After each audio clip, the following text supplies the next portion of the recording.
Bapak Saudari, kami mengucap syukur sebab Engkau Bapa yang baik Tuhan. Sebentar lagi kami akan melanjutkan perjalanan kami Tuhan pada pagi hari ini sampai ke malam nanti. Bapak Saudari, kami berdoa Tuhan, Engkau menyertai perjalanan kami, Engkau memberkati perjalanan ini Tuhan. Bila Tuhan kami boleh mendapatkan semua yang terbaik dalam perjalanan ini. Terima kasih Bapak Saudari. Kami akan memuji menyembah-Mu Tuhan. Dalam nama Yesus. Haleluya. Darahmu kau tebus dosaku, dengan nyawamu kau tukar hidupku. Kini aku sepenuhnya milikmu. Akulah anak dengan darahmu. Dengan darahmu kau tebus dosaku, dengan nyawamu kau tukar hidupku. Kini aku sepenuhnya milikmu.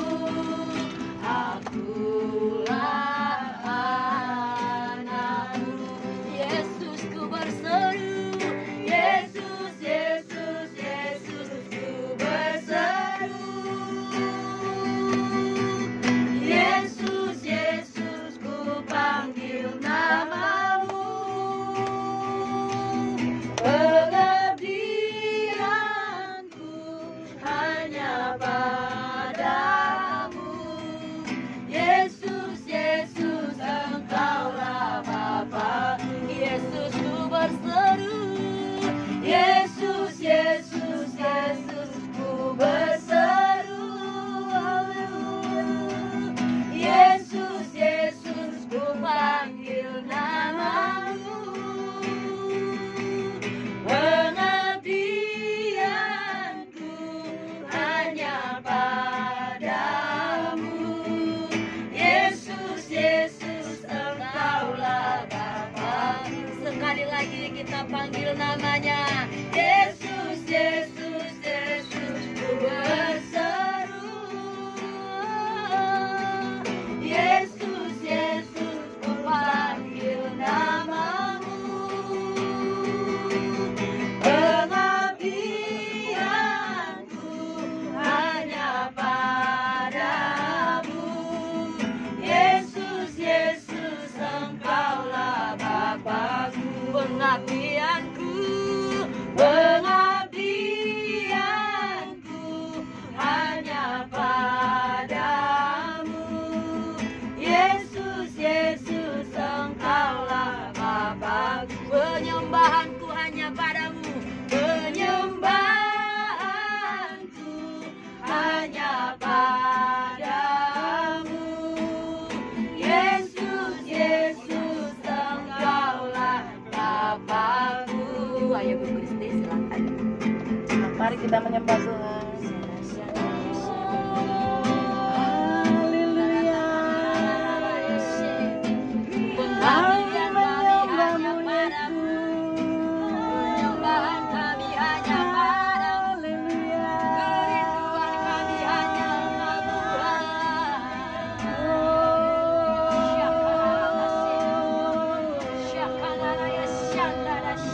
Kira maya rasa kira glory.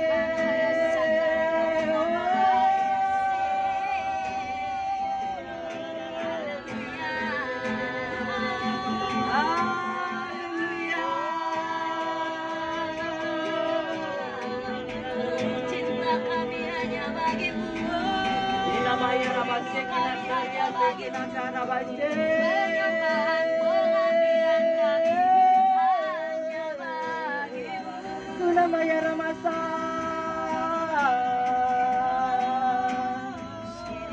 Kuna maya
Haleluya, haleluya.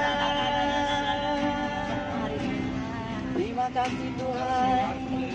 Pada saat ini Tuhan, kami mau makan tubuh dan darah-Mu Tuhan Yesus.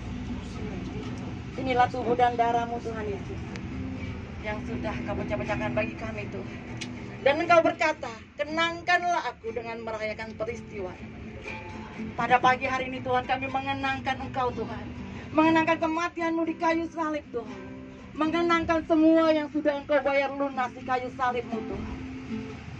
Oleh bilur-bilur-Mu kami sudah menjadi sembuh Tuhan. Pada saat Engkau dibakar di kayu salib-Mu Tuhan, semua kutuk-kutuk sudah Engkau bayar lunas Tuhan. Oleh sebab itu Tuhan, pada pagi hari ini kami berkata semua kutuk-kutuk sudah selesai. Sebab semua kutuk-kutuk kami sudah dipakukan di kayu salib-Mu Tuhan, supaya kami diberkati Tuhan. Terima kasih Tuhan, Engkau juga sudah dicabuk. Oleh sebab itu Tuhan, kami berkata pada pagi hari ini, oleh bilur-bilur-Mu kami sudah menjadi sembuh Tuhan. Engkau menjadi miskin supaya kami menjadi kaya Tuhan, dan diberkati dalam segala hal yang terbaik daripada-Mu. Dan Engkau berkata semuanya sudah selesai Tuhan. Terima kasih Tuhan. Oleh sebab itu kami mengambil setiap kemenangan dari kayu salib-Mu Tuhan. Setiap apapun yang sudah Engkau bayar di kayu salib-Mu, semua pembalikan keadaan ini Tuhan kami ambil Tuhan, dalam nama Yesus. Tidak ada apapun yang tidak kami ambil pada hari ini. Semua yang sudah Engkau bayar di kayu salib kami ambil Tuhan. Kemenangan Tuhan kami ambil Tuhan, berkat kami ambil Tuhan, kesehatan ilahi kami ambil semuanya Tuhan, di dalam nama Yesus. Oleh sebab itu Tuhan, oleh karena pengorbanan-Mu Tuhan, Engkau mengingatkan kami kembali Tuhan, bahwa Engkau sudah bayar lunas. Oleh sebab itu Tuhan, ini tubuh dan darah-Mu Tuhan, kami mengenangkan Engkau, kami mengenangkan peristiwa di kayu salib itu bahwa sudah selesai semua. Kami makan tubuh dan darah-Mu Tuhan dengan ucapan syukur. Engkau di dalam kami dan kami di dalam Engkau, dan kita menjadi satu. Demikian juga kuasa itu Tuhan menjadi satu di dalam kami, dan kami tidak akan terkalahkan di dalam Engkau Tuhan. Terima kasih Tuhan. Ini tubuh dan darah-Mu kami minum, kami makan dengan ucapan syukur di dalam nama Tuhan Yesus Kristus. Haleluya. Amin. Amin. Amin. Mari kita makan tubuh dan darah Kristus.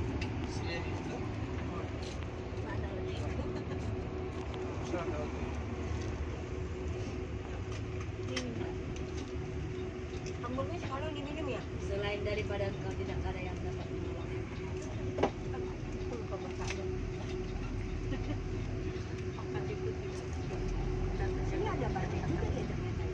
Tidak lancar itu udaranya. Jadi kalau mau salah, kalau jantung, kita masuk ke jantung. Shalom Bapak. Shalom. Bisa dengar suara saya? Saya nggak berani teriak-teriak supaya nggak ganggu yang lain ya. Oke, biar cepat saja. Saya mau cerita. Amin.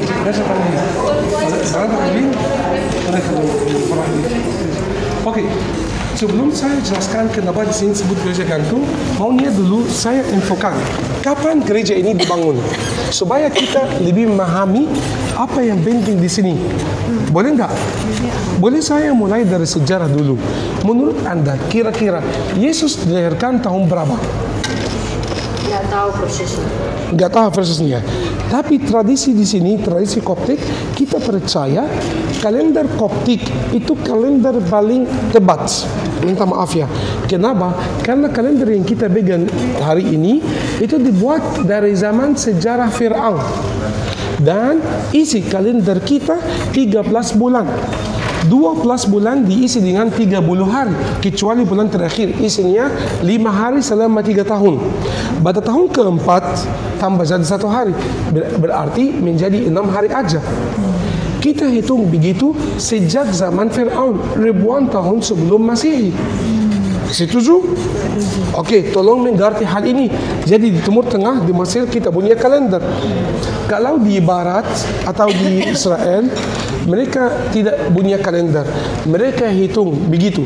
Tahun berapa di zaman Raja siapa? Tahun ke-7 di zaman Kaisar Herodes, tahun ke-8 di zaman Kaisar Pontius Pilatus, gitu ya. Mereka tergantung sebut nama raja dan tahun ke-berapa di zaman raja itu. Itu beda sama yang punya kalender. Jadi mereka hitung Yesus lahir tahun 0. Jadi Yesus tahun dalam kalender kami dilahirkan tahun 4 sebelum Masehi. Dan kita di Mesir ini buat gereja saya merayakan tahun 2027 tahun ini. Kita di sini kalau merayakan Natal tanggal 7 Januari. Kenapa 7 Januari? Maaf, tradisi di Timur Tengah anak mulai hitung umur sesudah dia disunat. Oh, hari ke-8. Terima kasih Bu. Mengerti enggak? Jadi kita di Mesir ini ikut tradisi lama. Namanya gereja tertua, itu gereja Koptik. Tidak berarti ada sesuatu yang, maaf ya, yang berbeda sama dengan agama kita. Tapi itu sebagai tradisi, versi budaya.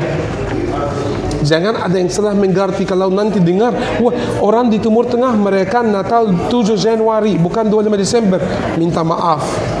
Mereka Yesus tahun 4 sebelum Masehi dilahirkan dan kita mulai hitung umur anak sesudah dia disunat. Oke, oleh karena itu kita merayakan Natal 7 Januari. Itu yang penting Ibu Bapak ya. Yesus baru umur 2 tahun dicari oleh Raja Herodes. Oleh karena itu dalam mimpi malaikat Tuhan suruh dia larikan ke Mesir, sembunyikan ke Mesir. Karena Mesir ini salah satu negara paling aman, penduduk Mesir, rakyat Mesir baik-baik dan mereka akan terima tamu dan kasih makanan minuman secukupnya tambah gangguan. Itu terjadi. Jadi oleh karena itu Yesus Bunda Maria Salumi dengan Yusuf, ada Salumi yang bantu Maria melahirkan. Dia melihat ya, ini belum dibuka dan dia masih biarawati melahirkan anak, kaget kan. Maka dia ikut kemana-mana dan dia ikut melayani Maria sepanjang perjalanan. Mereka datang tinggal di Mesir ini selama 3 tahun setengah. Yesus baru umur 2 tahun, dia bulan umur berapa? 5 tahun setengah. Sembunyikan di mana? Gua. Tempat-tempat yang murah.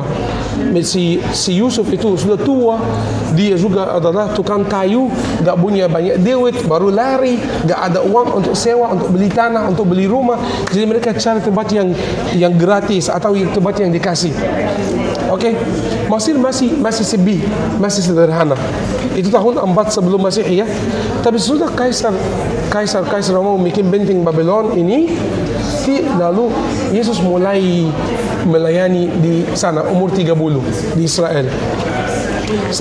Selama 3 tahun dia mengajar orang nggak percaya dia. Padahal dia datang buat manusia, tapi manusia nggak percaya dia. Akhirnya apa? Yesus kan atas kayu salib. Lalu apa? Dia naik ke surga. 10 hari kemudian pada hari Pentakosta. Benar dia naik ke surga 40 hari. Ya, pada hari 10 hari pada hari ke-50 Roh Kudus turun, murid Yesus terima Roh Kudus dan mereka mulai ke mana-mana.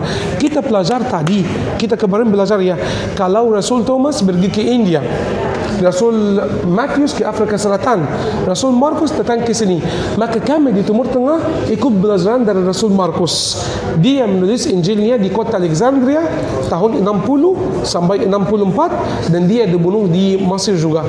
Rasul Markus bagi kita dia adalah patriark pertama karena dia yang menjadi imam guide pertama buat kita. Oke? Dia imam pertama. Iya di sini. Di gereja di Mesir maksudnya, di Mesir bukan di gereja ini, belum ada gereja. Itu belum ada gereja, belum waktu itu belum ada gereja. Dia masih di rumahnya tukang sebatu di Alexandria.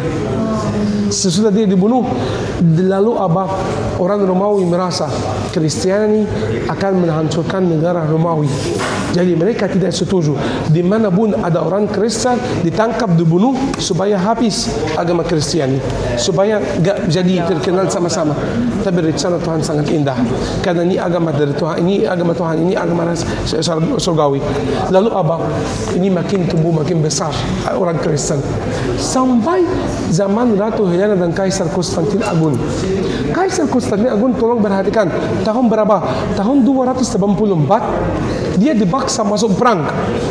Namanya Kaisar siapa? Tolong perhatikan, kita bisa ke Holy Land, bisa ke Jerusalem karena Kaisar ini dia bikin gereja-gereja di sana. Dia dengan ibunya yang ketemu kuburan Yesus, yang ketemu tempat di mana Yesus dilahirkan. Itu sangat penting. Tolong ingat, si Konstantin Agung dia masih berhala dengan ibunya, tapi dia dipaksa masuk perang. Maka dia ke tempat patung berhala, dia lagi berlutut depan patung berhala. Dia perlu betongan supaya dia bisa masuk perang dan gak kalah. Ketika dia berdoa, tiba-tiba dia dengar suara. Ada yang panggil dia, Konstantin, Konstantin. Si Kaisar itu cari kiri kanan. Siapa yang berani sebut nama saya tanpa ada gelar? Dari kiri nggak ada orang, kanan nggak ada orang. Dia lanjut doa lagi. Dengar suara yang sama, Konstantin, Konstantin. Tidak mungkin suara datang dari patung. Dari mana nih? Dia melihat ke atas langit, ternyata semua awan langit diberi tanda seperti tanda salib. Dan suara datang ke dia, dengan tanda ini kamu akan menang. Oh, kaget, kaget. Salib tanda penjahat. Tanda penjahat. Bagaimana suara ini? Suara siapa ini? Suara siapa? Gak ada orang. Tanda penjahat kasih kemenangan? Gak mungkin. Maka dia pulang ke istana, ketemu dengan ibunya, Helena. Saya pernah melihat vision begini. Saya pernah lihat. Tolong bantu. Bagaimana pisah? Helena bilang apa? Kamu ikut suara dulu. Wah, Helena bagaimana bisa? Kamu ikut suara dulu. Kamu kasih tanda salib ini di alat perang, kasih di seragam tentara. Nanti habis pulang saya ceritakan. Konstantin ikut mamanya. Oke, mama, saya ikut. Dia dengar suara. Oke, dia bikin tanda salib taruh di seragam tentara. Dia kasih tanda salib di alat perang. Lalu dia pergi. Dia percaya dia akan kalah. Tapi yang terjadi apa? Dia menang. Gara-gara tanda ini dia merasa ada kuasa keluar dari tanda salib. Sampai dia bilang, mama cerita sekarang itu tanda apa? Bagaimana tanda penjahat bisa kasih kemenangan waktu perang? Mama cerita 200 tahun lalu orang tua saya pernah dengar, pernah tahu Yesus juru selamat Tuhan ambil tubuh manusia, datang sampai manusia tidak setuju dan diserahkan atas kayu salib. Mama, kamu bercanda mama, ini nggak mungkin, ini mustahil. Nggak mungkin, mustahil, saya nggak percayamu. Dia bilang, mau apa untuk percaya? Mau melihat dulu, ingin lihat kalau ada salib, ada Yesus. Benar mama? Oke, saya dengar Yesus ke atas bukit Golgota. Mari kita ke sana. Helena dengan tentara-tentara Mesir, mereka pergi kemana? Israel. Mereka mulai tanya orang, Yesus kan di mana? Yesus kan di mana? Banyak yang takut, nggak ada yang mau tunjukkan. Ada seorang bilang di atas bukit ini. Mereka naik atas bukit itu, mereka ketemu ada sampah besar. Itu kayaknya bukit sampah. Bersihin bukitnya, ternyata orang Yahudi mereka buang sampah tempat di mana diselipkan supaya salib Yesus disembunyikan. Habis mereka bersihin, mereka ketemu 3 salib dibuang di tanah. Mereka cari tanda yang unik atau tulisan-tulisan, ternyata nggak ada. Mereka sebut terus, Gadi, sebut terus. Mereka, yang unik atau tulisan-tulisan, ternyata nggak ada. Mereka punya 3 salib, pasti salah satunya punya Yesus, yang lain punya penjahat. Yang mana Helena bilang, jangan khawatir, saya tahu. Tahu apa? Saya tahu, bisa bedakan apa? Bagaimana tandanya? Selama Yesus hidup, dia pernah bangkitkan orang mati, benar? salib Nia punya kuasa juga karena ada darah Nia. Darah Yesus ada dan bisa bangkitkan orang mati. Ayo kita cari kuburan, cari bekas orang mati. Taruh sini. Benar, Hilal bilang begitu. Sampai mereka ke daerah kuburan, mereka buang bekas-bekas orang mati, tulangnya, bajunya gitu ya, ditaruh dekat salib yang pertama. Diam, ganti kalau salibnya. Ini bunyi penjahat. Ditaruh dekat salib yang kedua. Diam dulu juga. Ganti, ini pasti bunyi penjahat. Dia baru ditaruh dekat salib yang ketiga, langsung bangkit orangnya.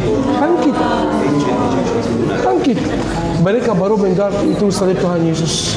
Lalu Ratu Helena tinggal di tempat yang sama 12 tahun. Dia bangun satu gereja cantik sekali.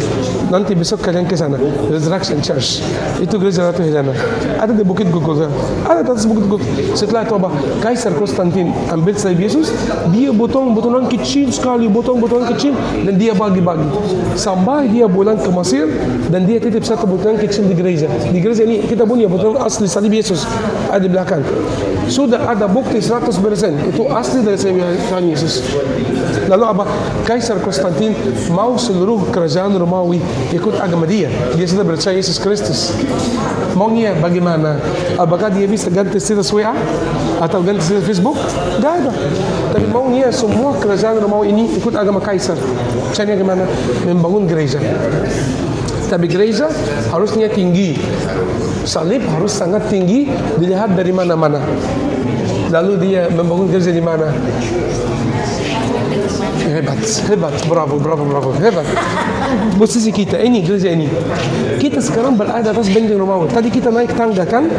Itu bukan fondasi gereja. Tanda itu di atas menara tadi, yang kita lihat tadi di luar. Kita naik anak tangga tadi, itu 18 meter. Kita sekarang tinggi, di bawah kita ini kosong. Nanti saya akan cerita. Konstantin Agung membangun gereja ini tinggi supaya jadi lambang dua. Yang pertama, Yesus menang di atas. Di bawah ini bangunan Romawi, berhala, mereka berhala kan, diinjak kaki kita, kalah. Jadi Yesus yang menang, Yesus yang tinggi, Yesus yang maha kuasa, Yesus di atas. Semua bisa lihat gereja salib dari seluruh daerah Mesir. Mengerti? Kaisar Konstantin mau membangun gereja. Gereja harus bentuknya seperti apa? Dia baca buku Kejadian pasal 6. Kita cerita Nabi Nuh. 8 orang masuk dalam bahtera Nuh, mereka selamat. Gereja harus bentuknya seperti bahtera Nabi Nuh. Tolong perhatikan. Seluruh kota Kairo, rumah-rumah enggak ada yang pakai atap. Rumah-rumah enggak pakai atap. Di sini semua terbuka karena enggak ada air hujan. Gak ada hujan, masih gak ada hujan. Mungkin kalau hujan 2 kali, 3 kali setahun. Sedikit sekali. Benar. Tapi gereja harus pakai atap. Atapnya dari kayu. Kenapa? Bahtera Nuh. Terima kasih. Ini Bahtera Nuh. Mengerti? Tolong hitung tiang bilar. Tolong hitung tiang bilar. 1, 2, 3, 4, 5, 6, 7, 8. Yang masuk dalam Bahtera Nuh berapa orang? Nabi Nuh, istri, 3 anak laki, Sam, Ham, Yafet, sama 3 anak mantu. Harus ada simbol, harus ada makna. Halo, mengerti tidak? Supaya anak-anak kecil siapun yang bisa baca, yang enggak bisa, yang bisa mengerti bahasa, yang enggak bisa, dapat cerita, dapat bukti. Kita percaya dengan buku Perjanjian Lama dan buku Perjanjian Baru. Dan Perjanjian Baru melengkapi Perjanjian Lama. Mengerti enggak? Sebelum masuk gereja kita melihat 2 menara. Kita baru mau masuk, kita lihat ada 2 menara tinggi besar, benar? Menara ini namanya apa? Menara yang depan pintu gereja. Yang tadi itu dinamai apa? Dinamai Suara Yohanes. Iya, kenapa menara namanya Suara Yohanes? Hah? Kenapa? Karena Yohanes datang duluan sebelum Yesus dan dia berseru-seru di padang gurun. Terima kasih. Jadi sebelum masuk gereja, baru mau masuk dari pintu masuk, kiri kanan ada 2 menara dulu. Lalu lewat menara ketemu ada gereja. Itu Bahtera Nuh. Jadi ada suara Yohanes dulu, suruh orang bertobatlah. Dia berseru-seru di padang gurun. Masuk gereja. Gereja dikasih bentuk kayak Bahtera Nabi Nuh. Di Timur Tengah kita punya tradisi. Kalau kita lagi mau berdoa, kita lagi mau ibadah, mau misa, kita punya kiblat. lagi apa? Harus menghadap ke arah timur. Kalau lagi ada misa, ada ibadah, kita masuk semua jemaat gereja menghadap ke arah timur. Ini hadap ke timur, menghadap ke timur. Ini bagian apa? Ini bagian altar. Di belakang ini ada altar, tempat di mana kita pakai roti, anggur, berjamuan itu ya. Lalu romo habis doa, habis selesai ibadah, dia boleh bagikan dari dua jendela ini, satu kiri, satu kanan, sesuai dengan dua jendela yang ada di Batra Nabi Nuh. Nabi Nuh pernah kirimkan burung gagak, burung merpati dari dua jendela ini, dua jendela ini. Oke? Bapak Ibu, satu hal yang sangat penting. Apa itu? Banyak teman-teman dari Indonesia kalau datang ke Mesir, mereka melihat bentuk gereja kayak kubah atau begini, mereka bilang itu masjid. Maaf, kita datang lebih awal. Kita 700 tahun lebih awal. Waktu mereka orang Arab baru datang ke Mesir, mereka melihat tempat ibadah kita, bentuknya ada kubah, mereka kayak orang buta, ikut terus tanpa mengerti hubungannya apa sama kitab suci. Mengerti enggak? Iya. Jadi mereka yang ikut tanpa mengerti. Bukan hanya itu, tapi sampai hari ini mereka tetap menghadap ke arah timur. Di sini mereka punya kiblat menghadap ke arah timur juga. Tapi kita punya tradisi. Kenapa menghadap ke arah timur? Ingat, orang Majus melihat bintang datang dari mana? Timur. Dari timur. Yesus di Alkitab suci itu terang bumi. Terang bumi datang dari mana? Dari timur. Mesir di barat, Israel di timur. Jadi kita menghadapi ke arah tempat di mana Yesus dilahirkan. Dan kita percaya Yesus akan datang kali kedua dari arah timur. Jadi karena itu kalau kita berdoa, kita di Mesir ini menghadap ke arah timur. Satu hal lagi sebelum saya selesai. Mungkin ada yang unik di gereja ini. Israel di barat, tapi Mesir di Afrika Selatan, Israel di timur. Oke, saya akan tunjukkan Israel. Bapak, satu hal lagi ya.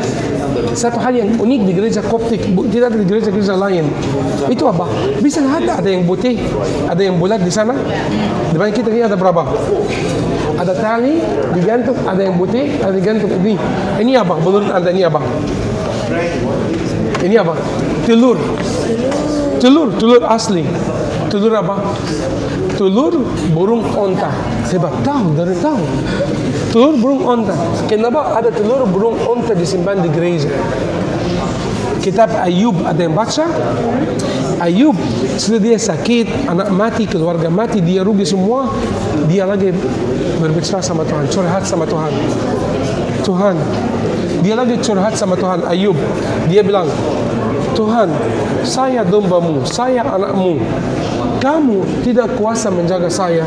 Kalau burung onta bertelur, dia tahu telurnya depan mata. Dia menjaga, dia melihat terus. Apakah Tuhan yang maha kuasa nggak bisa menjaga anak? Ayub yang curhat sama Tuhan begitu. Kita bilang apa? Kita taruh telur burung onta supaya jemaat gereja melihat telur telur ini orang bisa ingat kita punya Tuhan yang lebih kuasa dari burung onta. Kita punya Tuhan yang lebih kuasa. Kalau burung onta bisa menjaga telurnya, tapi Tuhan khawatir. Pernah masuk dari kitab suci berapa kali? 365, hebat nih. 365 setiap hari Tuhan janji setahun. Jangan khawatir. Jadi orang masuk di gereja, dia sudah dalam Batra Nuh. Di luar ada air bah. Jangan khawatir. Di sini ada telur burung onta. Dia ingat kita biji mata Tuhan Yesus. Jangan takut. Jangan memikirkan apapun. Jangan khawatir. Kita punya Tuhan yang maha kuasa. Amin enggak? Amin. Puji Tuhan. Bapak, Kaisar Konstantin membangun gereja ini, membangun altar, dan dia ganti lambang orang Kristen. Kemarin belajar ya, lambang orang Kristen dulu apa? Ini, lihat ini. Ikan bahasa orang sini apa?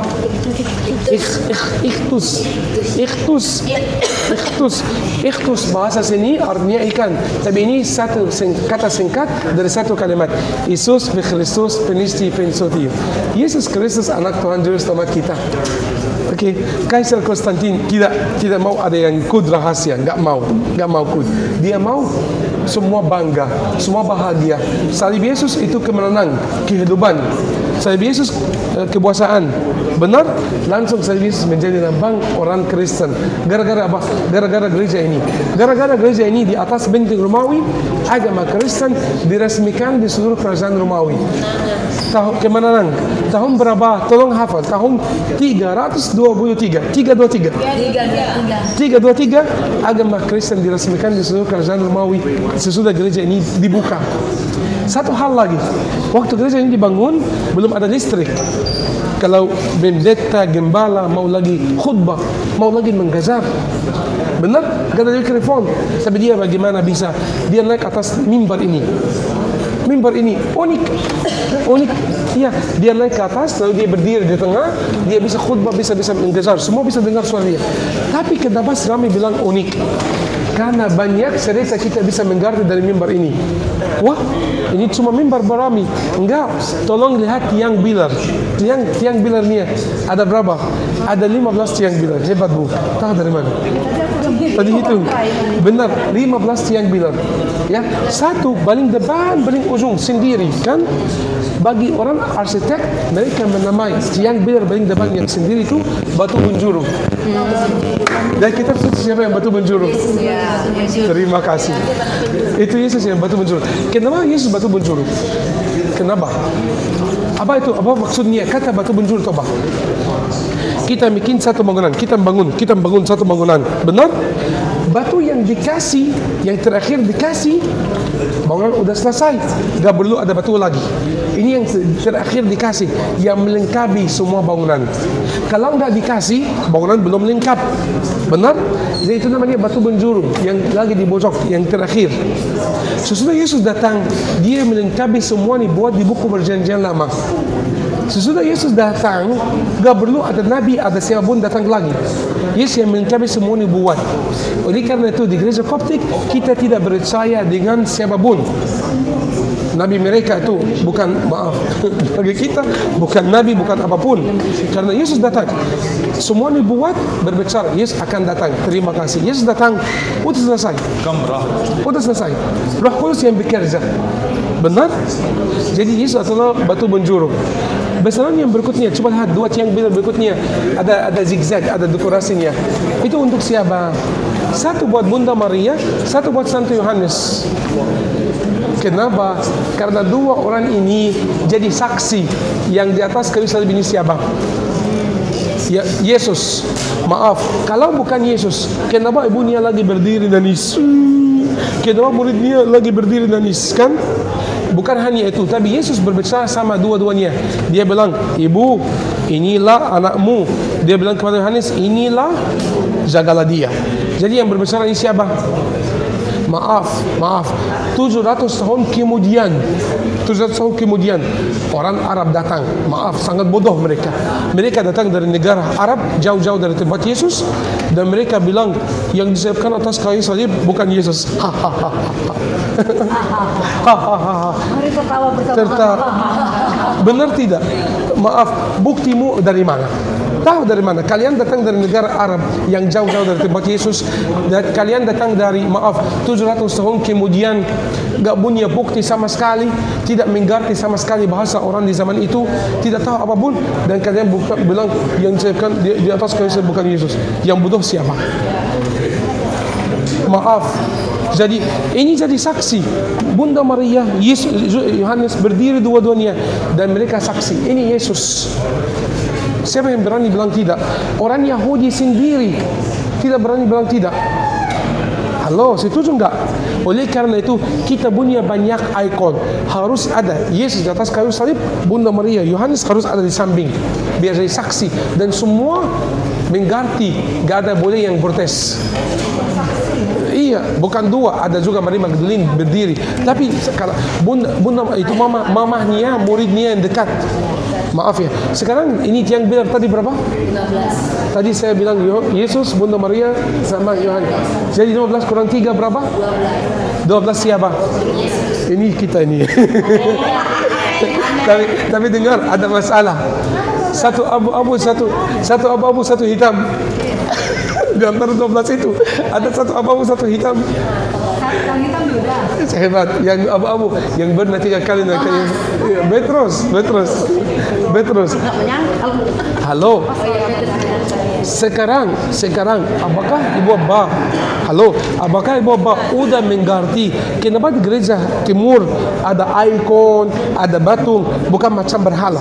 Tidak mungkin anak Tuhan dinamai ini berhala. Tidak. Apa? Terima kasih. Tapi itu ada simbol, ada cerita. Biar sederhana buat anak-anak kecil. Cerita terakhir, supaya kalian udah lama tunggu ya. Kenapa gereja ini disebut gereja gantung? Karena gereja ini nggak punya fondasi sama sekali. Kosong. Lihat. Ini kosong. Kosong. Mau lihat? Di atas benteng Romawi, si Konstantin Agut dia susun kayu dari bohong korma, disusun di atas, mabu, bikin tangan bulat, bikin tangan begini. Oke, di sini satu menara Romawi, di satu menara bulat, tinggi, dalamnya kosong, seperti di sini sumur, di sini kosong. Dia susun kayu dari bohong korma di atas, dan dia membangun gereja. Tambah pakai fondasi, tambah ada fondasi. Begini lihat. Kita di sini, di bagian ini, kita sudah ganti dasar gereja, lantai gereja diganti sama dengan kaca, supaya kita bisa lihat dan jadi jelas bagi kita. Mau ikut saya? Ikut, ayo. Tolong pastikan kata ketinggalan, pastikan. Dompet, HP, tas, semua aman. Ini tiang pilar, tempat di mana Bunda Maria lebakan diri di zaman kerajaan Arab. Mari masuk. Sesi. Hamzah Hamidah. Korea kan? Ya, sepertinya.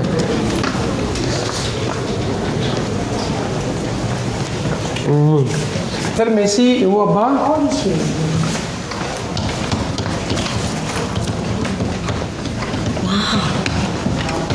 Yo, permisi. Itu bisa ke bawah ya? Bisa ke bawah. Iya, benar. So yang hitam ini adalah pohon kurmanya. Iya, benar. Ini sudah 1800 tahun. Wow. Iya. Ayo, mendekat. Ayo. Ini masih seperti batu sih ya. Ayo, mendekat. Oke, Ibu Abba. Kalau bangunan yang di bawah ini itu yang benteng Romawi. Kalau yang hitam ini kayu dari bawang korma nih. Disusun. Halo, dan gereja dibangun di atas. Tambah ada busuk-busuk ya? Enggak. Pohon kurmanya ya. Bawang kormanya enggak busuk-busuk. Enggak. Masa ini jarang gempa bumi. 1800. 1800 tahun masih kuat. Iya. Ini lambang.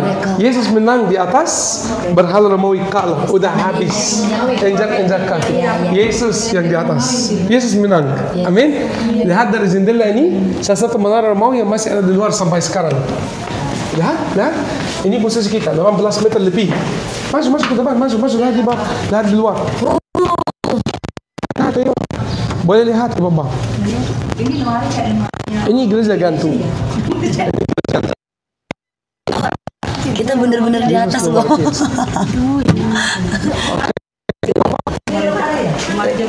Iya, zaman dulu ini.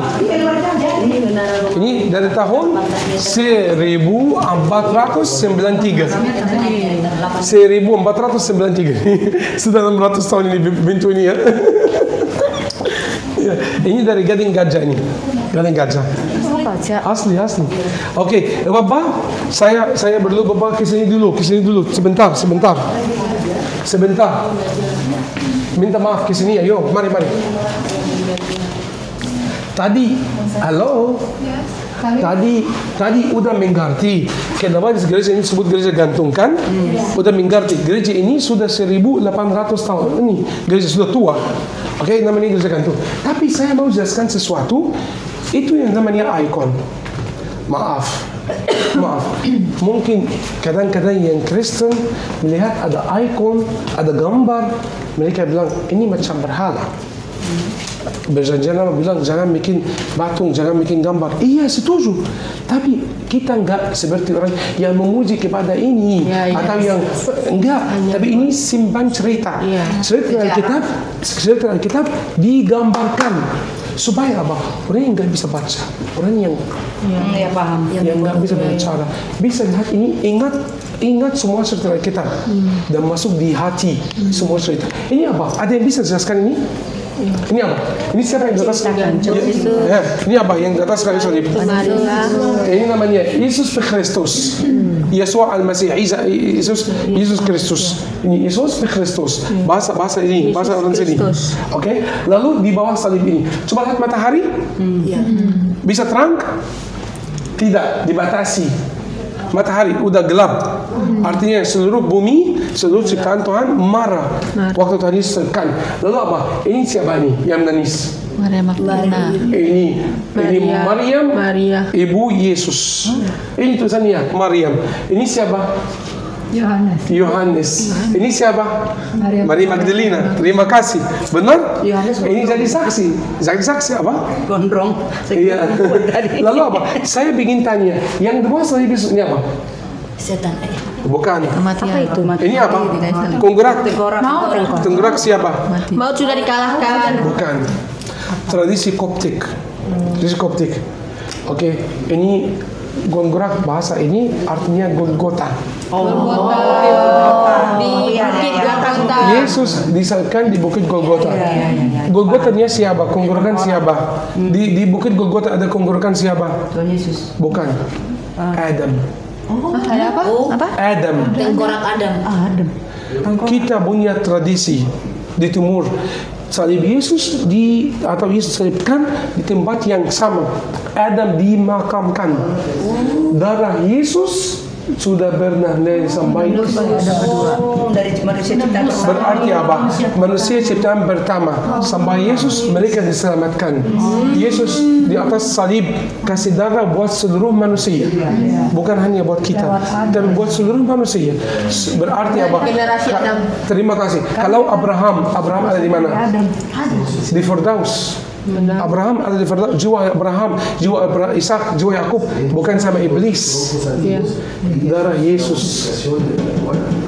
buka surga buat mereka. Oleh karena itu tanda salib, tanda tambahan atau kunci yang buka surga buat semua para rasul nabi di buku perjanjian lama. Mengerti tidak? Turun ke dunia orang mati. Maaf, tidak boleh setuju, tidak boleh percaya. Itu kan percaya, saya percaya itu tradisi. Tapi saya jelaskan buat kalian. Oke, tradisi sini Yesus juru selamat. Gak tahu sekalian percaya tidak? Saya percaya Yesus ini anak Tuhan, juru selamat. Darah Yesus itu buka surga buat kita. Maaf, dan juga Yesus akan di tempat di mana Adam dimakamkan.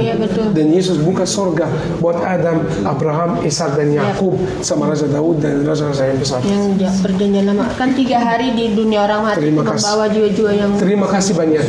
Semua yang diikat dia buka dan dia bawa jiwa-jiwa mereka ke surga. Itu namanya ikon. Ikon ini sudah berumur 400 tahun ini. Oke, nanti kita keluar, kita ke kiri, kita ke bagian, kita ke arah betulan salib Yesus yang asli. Setelah itu kita turun tangga dan kita pindah ke gereja keluarga kudus.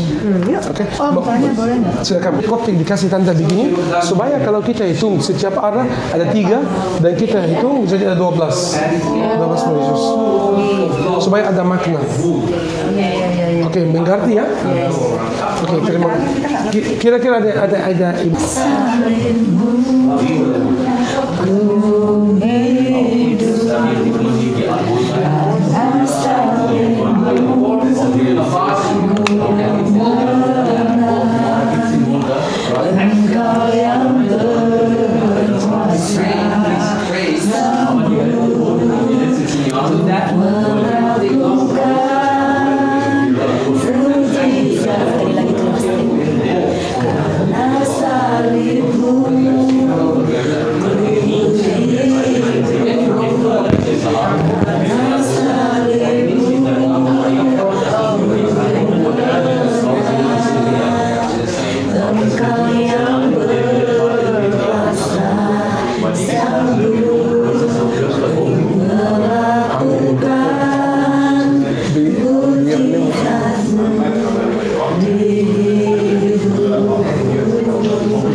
tolong mendekat.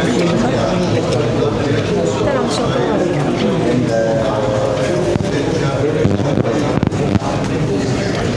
Di dalam kotak emas ini, ada butulan kecil dari Zatanius yang asli.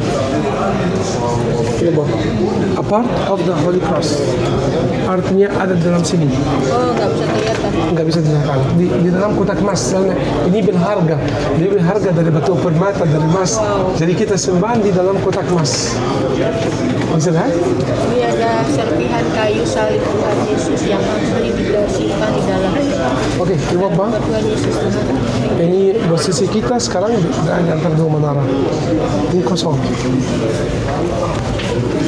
Elak bang. Ini mas gini. Akin. ترنيمة كده على الماشي. جمال صوته حلو. اندونيسي ترنيمة. الاندونيسي شرق اسيا نغمتهم جميلة. صوتهم حلو. حبيب قوي قوي. بحب المصريين. Asli Romawi bisa masuk dari pintu sana, gerbang sana. Kalau yang kamu masuk dari pintu sini. Kamu harus masuk dari pintu yang sini, harus diperiksa dengan baik sebelum masuk. Jadi Yesus dengan ibunya sebelum masuk mereka lewat dari sini. Mereka lewat dari pintu ini, nggak boleh masuk dari pintu utama yang sana.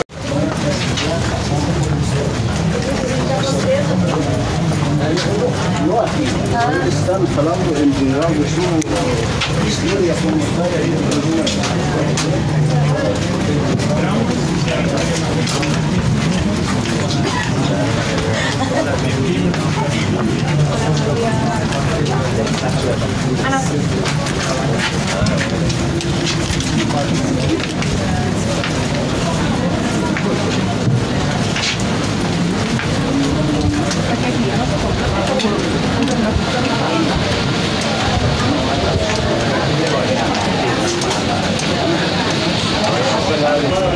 Permisi Bapak, tolong mendekat merabat.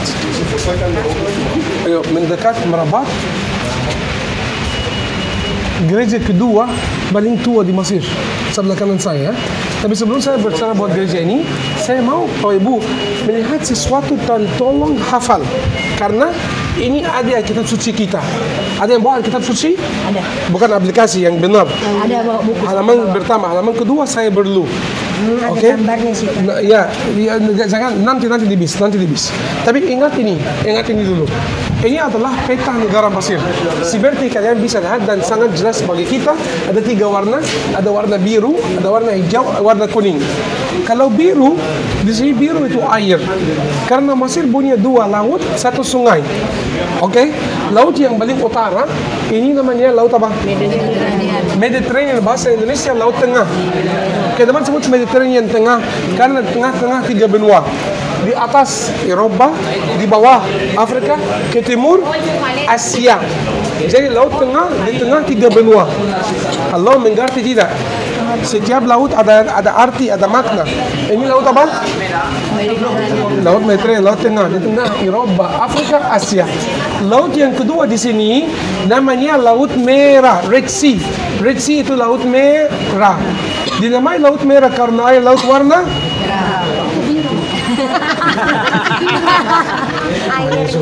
Tuhan Yesus. Tadi saya nggak bilang ada yang merah di sini.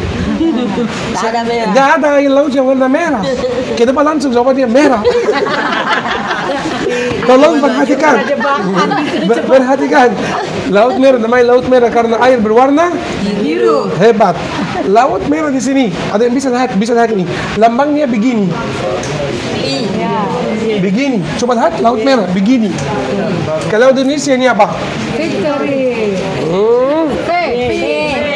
Ingat tanggal 20. Ini apa? Jokowi. Ya ampun. Ingat tanggal 20 nanti Prabowo naik ya. Mas ya harus setia. Ingat ini. Bisa kesini.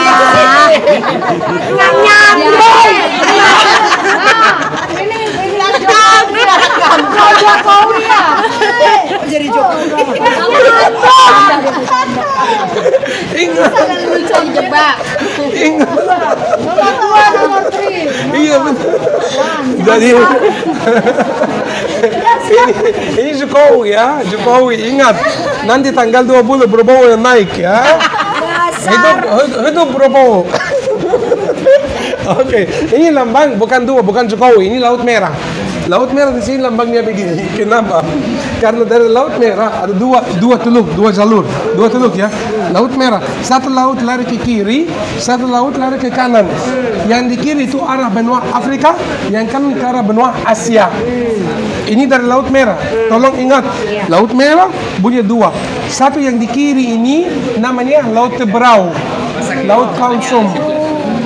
Laut Tebrau, Laut Kalsum. Yang di kanan itu yang namanya Laut Edom. Laut Tebrau kiri Afrika, kanan Asia, tapi semuanya Mesir punya. Punya saya, punya kita. Punya Mesir. Yang di Asia, ini Asia tapi sebaru punya Mesir, sebaru ada dalam 3 negara lain. Dan atas ke bawah Israel, Jordan, Arab Saudi. Besok kita mau pindah hotel, kita mau check out. Lalu kita menginap di mana? Kita menginap di tepi laut ini, sisi Mesir. Dari balkon kamar hotel kita lihat di kiri ada tiang bendera Israel di kiri. Di depan langsung ada tiang bendera Jordan. Di kanan ada tiang bendera Arab Saudi. Benar, besok langsung hotel yang besok kita tidur di sini hotel, lihat kiri ada tiang bendera Israel. Dan kita masih di mana? Di Mesir. Kita lihat depan Jordan, lihat kanan itu Israel, Arab Saudi.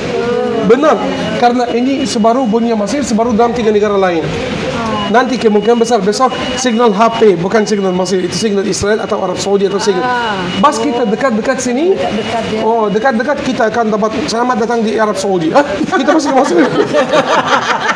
Benar begitu ya? Oke, jadi berada di 3 negara ya. Iya benar. Jadi ini Laut Merah dan 2 teluk ini dari Laut Merah. Laut Tebrau dan Laut Edom. Di antara 2 teluk ini ada satu semenanjung yang namanya Semenanjung Sinai. Kenapa ya? Sinai ini seperti huruf V. Ini Semenanjung Sinai. Semuanya ini Sinai. Dulu, tolong perhatikan, ini sangat penting. Dulu di antara Sinai, Asia. Sinai ini benua Asia, Mesir punya. Mesir punya 6% dari luas negara di Asia. 94% ada di Afrika. Dulu di antara Asia, Sinai dan Afrika dulu ada darat biasa. Darat, ini dulu darat.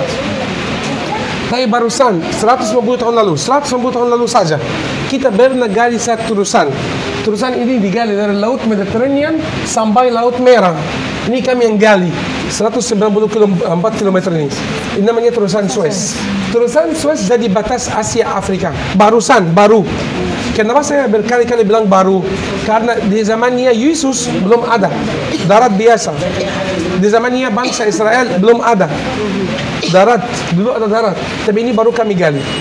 Sisi Afrika yang terkenal di Afrika di Mesir ini adalah sungai terpanjang di dunia, Sungai Nil. Sungai Nil ini sumur kehidupan di Mesir. Sungai ini biasa sungai turun dari atas ke bawah, kecuali Sungai Nil. Sungai Nil salah satunya yang datang dari selatan ke utara. Benar, gila. Air ini yang mulai dari Afrika Selatan melari ke luas 9 negara di benua Afrika sampai atas.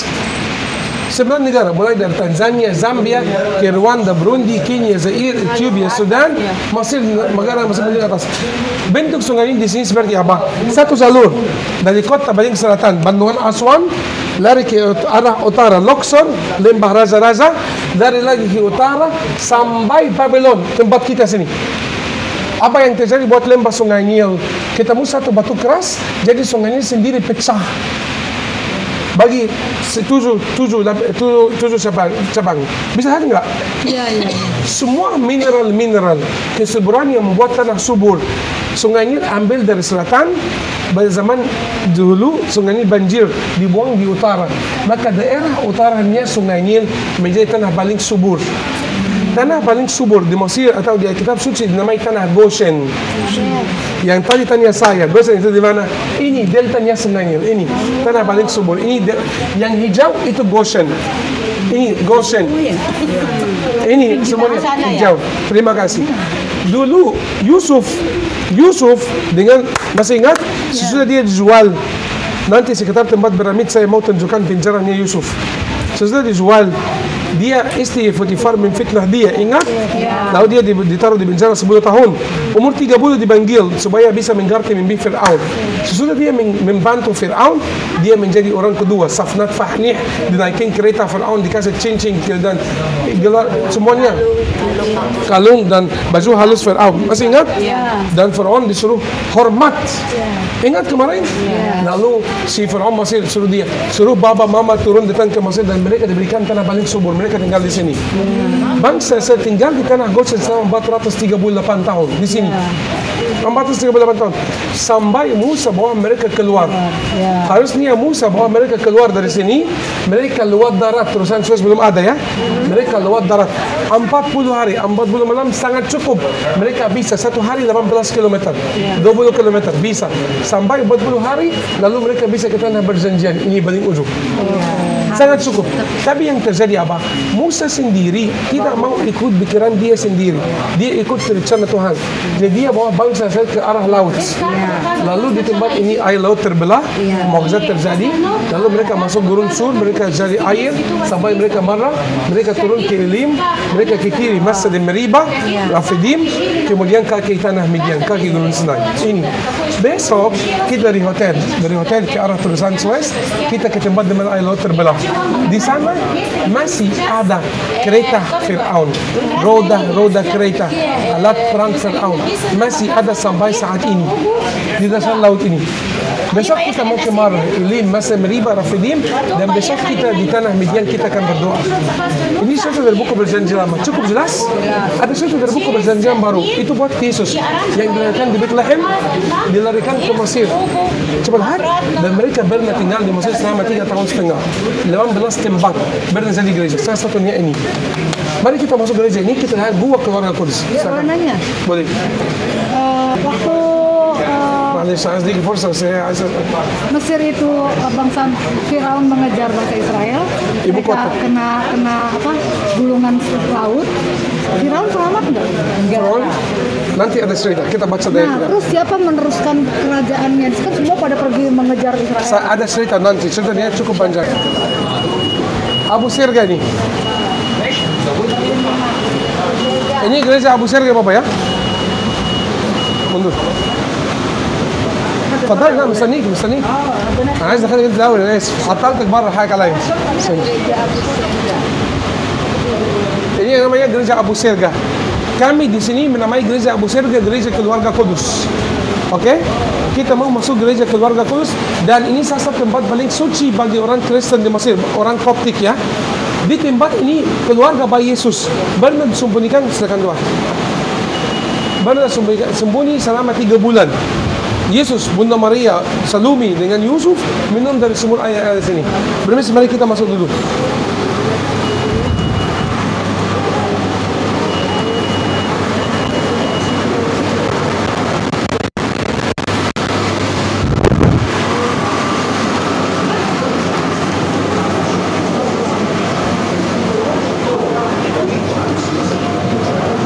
Ayo, tolong mendekat.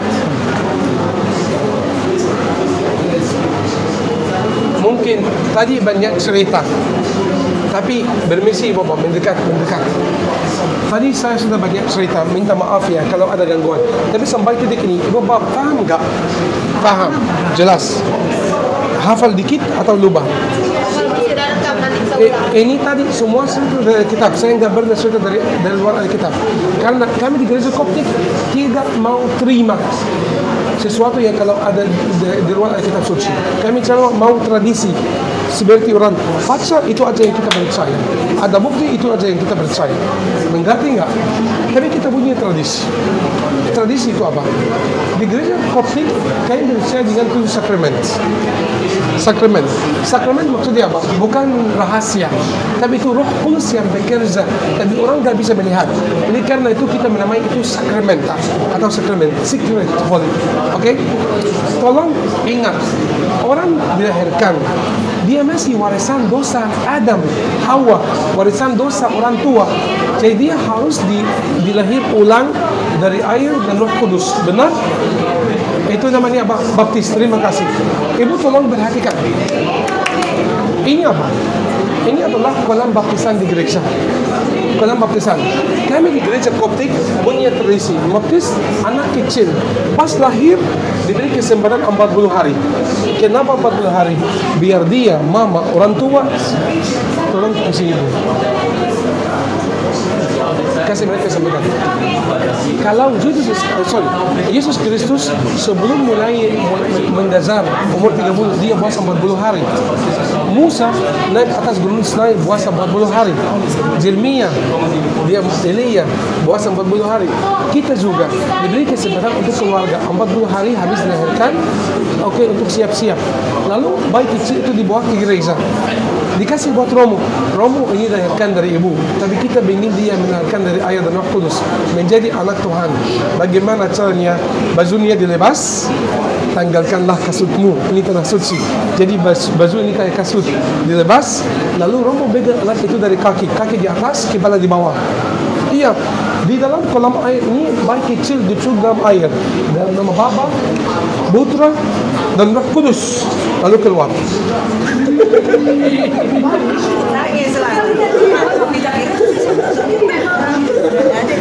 Bertanya Anda, apakah dia mati? Tidak, dia mati. Kenapa? Ini rahim gereja. Tuhan bilang kita harus lahir kembali dari air dan Roh Kudus. Kita, kalau anak kecil dilahirkan dari ibu, apa yang keluar dulu? Tapi kalau kita mau dilahirkan dari air Roh Kudus, kita minta Tuhan mengkuduskan kepala, pikiran, otak, mata, tangan, kaki semua ikut. Saya minta kepala yang masuk dulu. Lalu apa? Anak kecil itu yang tua, manusia tua harus mati. Jadi dalam air ini sudah mati. Supaya apa? Biji kecil kalau mau ditanam biar tumbuh jadi pohon dan punya buah-buahan Roh Kudus harus digosok, harus sepertinya apa? Gali, taruh di bumi lalu tutup. Jadi ditanam, benar? Kita ditanam. Kita mati, manusia tua udah mati, dan yang keluar itu manusia baru. Oleh karena itu kadang-kadang bayi kecil diberikan nama baru di baptisan, ada nama baptisan. Mengerti? Pas dibaptis langsung diberi tanda salib di atas tangan kanan. Ditato. Semua orang Mesir dari kecil pakai jarum. Di sini Kristen, laki-laki, perempuan pun diberikan tanda salib dan tangan. Kenapa begitu? Sekarang udah aman, tapi ribuan tahun lalu apa yang terjadi? Ada seorang Arab, dia sombong banget. Hey, Kristen Mesir sudah berapa juta, Arab baru datang masih beberapa ratus. Gak enak, mau Arab lebih tambah banyak. Coba cari-cari anak, cari-cari orang, baksa, mereka ikut. Mereka ke rumah orang tua nggak mau, nggak apa-apa, dibunuh. Anak masih 4 atau 5 digabung, masih belum mengerti. Jadi orang Kristen mulai begini karena baptisan nggak diulang.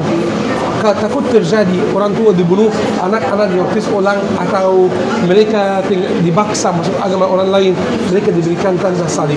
Kalau benar terjadi paksaan atau sesuatu, meskipun sekarang udah damai, udah aman, masih lanjut tradisi namanya. Gak hilang.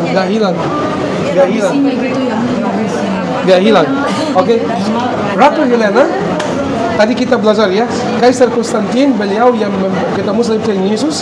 Helena di atas Bukit Golgota 12 tahun. Benar? Bikin satu gereja di sana, gereja Golgota di atas Bukit Golgota. Lalu pas bulan dia lagi cari apa? Setiap tempat di mana bayi Yesus tinggal, keluarga Yesus tinggal, dia belajar lama, dapat bukti, udah 100% yakin dia bangun gereja. Di tempat ini dia dikasih tahu ada gua keluarga kudus. Yesus tinggal dalam gua itu selama 3 bulan. Di samping gua ada satu sumur, Yesus minum dari sumur itu. Dia dapat bukti 100%, udah yakin dia membangun altar dan membangun gereja. Jadi gereja ini yang bangun siapa? Bukan. Ibunya Helena. Konstantin bikin yang sana, ini Helena bikin yang ini. Ini sampai sekarang gerejanya Aktif.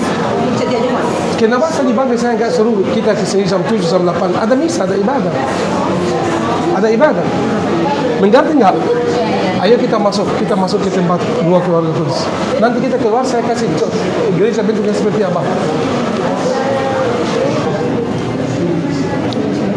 Ayo mendekat ke sini, mendekat merapat. Ayo permisi Bapak. Mana yang mana? Ada air yo. Ini sumur. Ini sumur, benar. Dia nggak jauh ya. Halo, permisi. Di mana teman-teman kita ini? Airnya. Sumurnya. Itu air Sumber air yang dimana beliau minum. Oke, masih ada yang belum atau semua udah sini? Oke, Bapak, dulu nggak ada rumah sekitar tempat ini, nggak ada rumah sama sekali. Tapi ada gua alami di bawah tanah. Keluarga Pak Yesus sembunyikan dalam gua itu selama 3 bulan. Itu yang di belakang kita. Di samping gua ada satu sumur air. Yesus minum mandi dari sumur ini. Maka airnya diberkati nggak pernah habis-habis sampai saat ini. Sudah berumur 2000 tahun sumur ini. 2000 tahun. Lebih lagi. Mungkin ada sebelumnya. Ya benar. Oke. Ratu Helena dia membangun altar gereja di atas gua keluarga kudus, dan dia membangun gereja di atas tempat ini. Bagi Helena ini tempat paling suci Bapak ya. Bapak, gereja ini aktif sejak zaman dulu sampai sekarang. Buktinya apa? Coba lihat Bapak. Ini Alkitab suci, manuskrip Alkitab atas kertas papirus ini. Bahasa Koptik ini yang saya kemarin sudah janji. Bapak lihat ya, hurufnya seperti apa. Ini alat misa. Ini untuk anggur, ini untuk roti, sendok ini untuk bagi darah Yesus ya. Bapak bisa lihat ya, dari abad ke-4, abad 5, abad 7 sudah 1.800 tahun, 1.800 tahun ya. Oke. Sekarang dari dulu udah ada perjamuan kudus ya. Dari zaman murid-murid Yesus. Iya, masuk akal kan udah selesai itu, tapi masih terus. Iya, terus sampai sekarang. Iya, Alkitab suci ini. Ini Alkitab suci. Dan buku liturgi. Ini abad ke-4, abad ke-5 nih. Kalau di kaki Gunung Sinai ada satu biara, tapi minta maaf. Cuma Romawi Ortodoks aja yang boleh masuk. Ada Injil Yohanes dari abad 1 yang buatan tangan Yohanes. Ada. Ada buku berjanji nama semuanya ada. Sekarang saya mau ajak Bapak Ibu masuk, turun di bawah gua keluarga kudus. Iya, Ini sumber air yang diminum ya.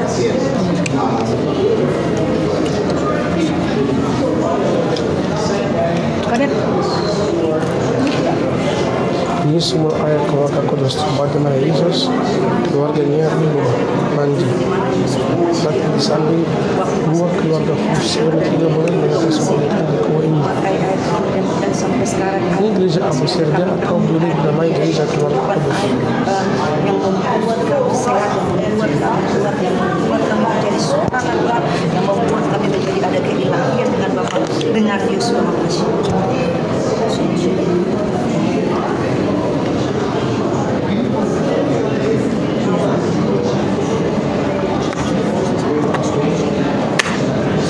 Ayo kalian minta supaya mencerahkan di sini.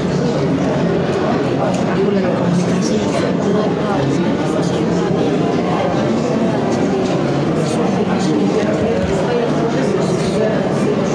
Air pertumbuhan, ambil air.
Ini sama dengan kayak kita minum darah dari Yesus.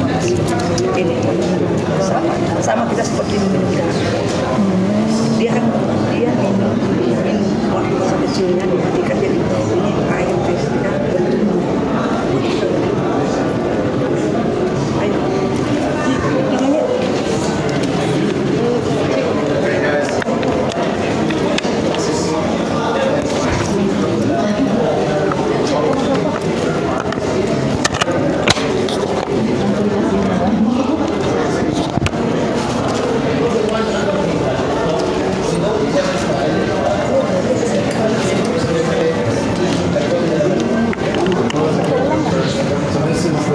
There's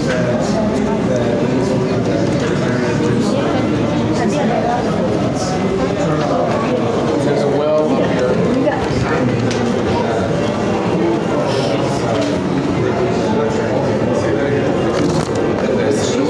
This is the cave where it's believed that Mary and Joseph had been Joseph before the exiles of Egypt. There's a well here that they did the whole thing drank from.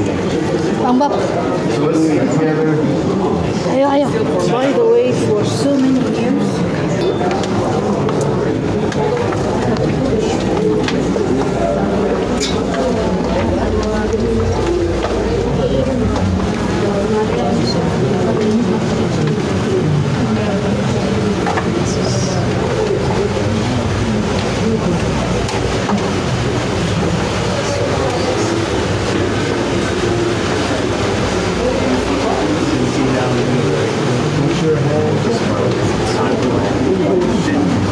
Watch us.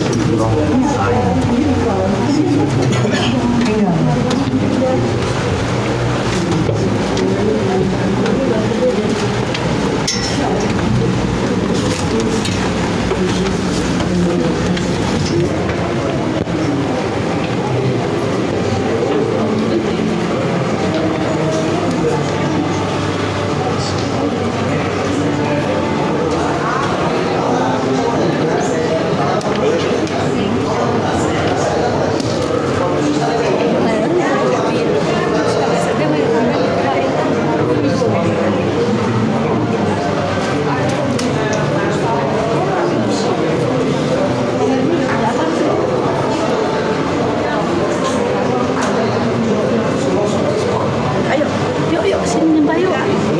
Doa kak, terus itu duduk di sini.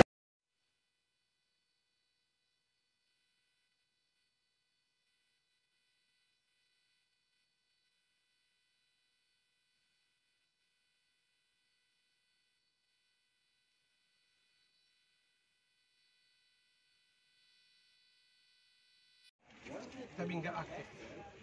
Menjaga, nggak aktif. Sekarang yang bunyinya sampai sekarang nggak aktif. Tapi dulu pernah aktif, terus sekarang nggak aktif. Kenapa nggak aktif? Karena dulu banyak orang Yahudi tinggal di Mesir. Tapi 50 tahun lalu waktu Mesir dijajah Israel menjajah Mesir, maaf. Israel yang menjajah Mesir, Sinai, 7 tahun, Mesir perang. Waktu perang, Israel pulang. Jadi nggak ada yang tinggal sekarang. Yang tinggal. Nanti besok di bis aja saya kalau ada kesempatan saya mau cerita buat Palestina dan Israel. Saya memang tidak dan cerita kayak apa kita bisa mengerti Hamas, ISIS dan lain-lain. Apa? Ganti di bis. Secret di bis. Boleh? Kita masuk ya. Siapa yang belum kumpul?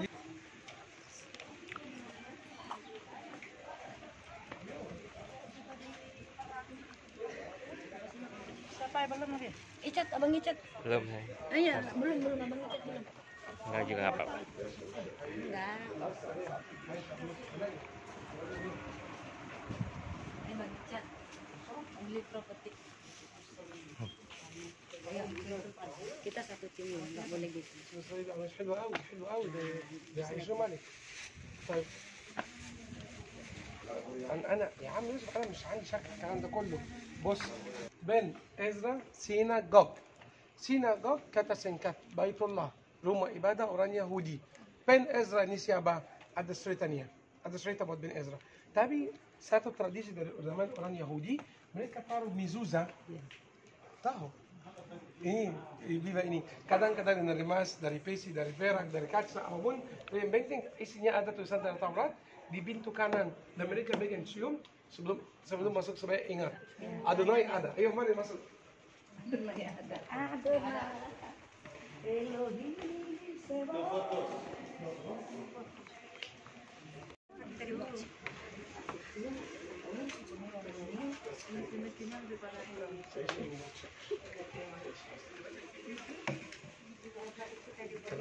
Saya kasih dia sedikit, tapi dia mendoakan saya. Saya rasa berkat terjadi. Satu bulan saya merasa, berkat. Puji Tuhan. Rumahnya sederhana begitu ya. Wisata rumah. Ayah, Bapak, Bunda Maria, Kalian terus. Sudah rumah mereka? Coba lihat rumah.